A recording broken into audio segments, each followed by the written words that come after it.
Mark stared at his phone for a few seconds, then slowly looked back up at Emma.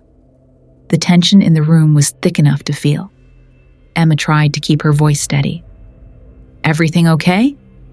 Mark forced a small smile. "Yeah, just work stuff." But this time, Emma noticed something different.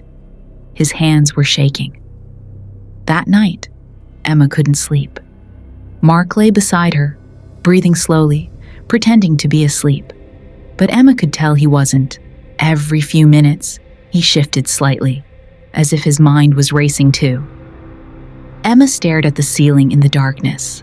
The messages she had read replayed over and over in her mind. If she remembers that night, everything is over. What night? What accident? And who was the girl they were talking about?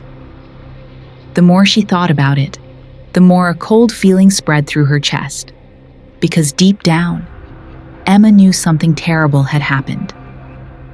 Around 3:07 a.m., Mark's phone vibrated softly on the bedside table. Emma watched as Mark slowly reached for it, thinking she was asleep. Emma kept her eyes closed, but she could hear everything. The soft tap of Mark unlocking the phone. A pause. Then the quiet sound of him typing. Emma's heart pounded as she listened carefully. After a moment, Mark whispered something under his breath. "Relax." She doesn't know? Emma felt her stomach drop. She doesn't know. He was talking about her. The next morning, Mark acted completely normal. Too normal.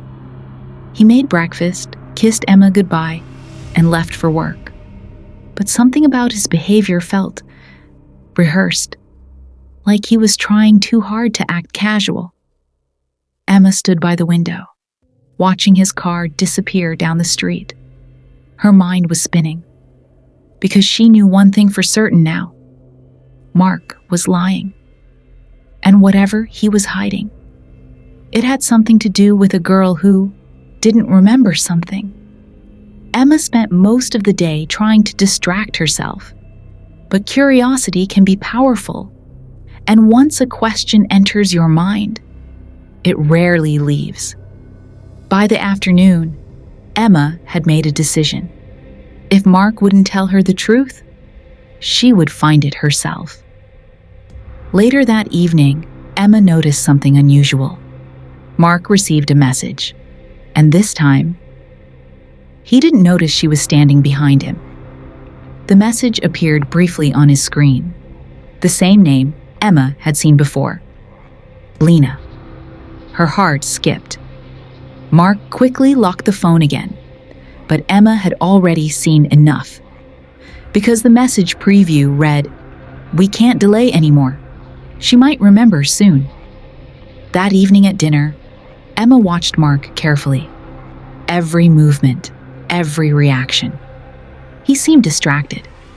His phone buzzed several times during the meal, but he ignored it. Finally, Emma spoke. "Mark, have you ever been in an accident?" Mark froze, just for a second. But Emma noticed. "Why would you ask that?" he said slowly. Emma shrugged casually. "No reason, just curious." But Mark's expression had already changed. Mark leaned back in his chair. "No, never." Emma nodded. But inside, her mind screamed, because she knew that was a lie. The messages clearly mentioned an accident, which meant Mark had just lied directly to her face. That night, Emma couldn't stop thinking about everything she had seen. The strange messages, the unknown girl, the accident, and the most disturbing part, Mark's fear whenever the topic came close to the truth. Suddenly, a new thought crossed Emma's mind. What if the girl they were talking about was still out there? And what if she had no memory of what happened to her? Emma grabbed her laptop. Her fingers hovered over the keyboard. Then slowly she typed, "Recent accident girl memory loss city." Several news articles appeared. Most were unrelated, but one headline immediately caught her attention. Emma clicked it, and the moment she read the first line, her entire body went cold.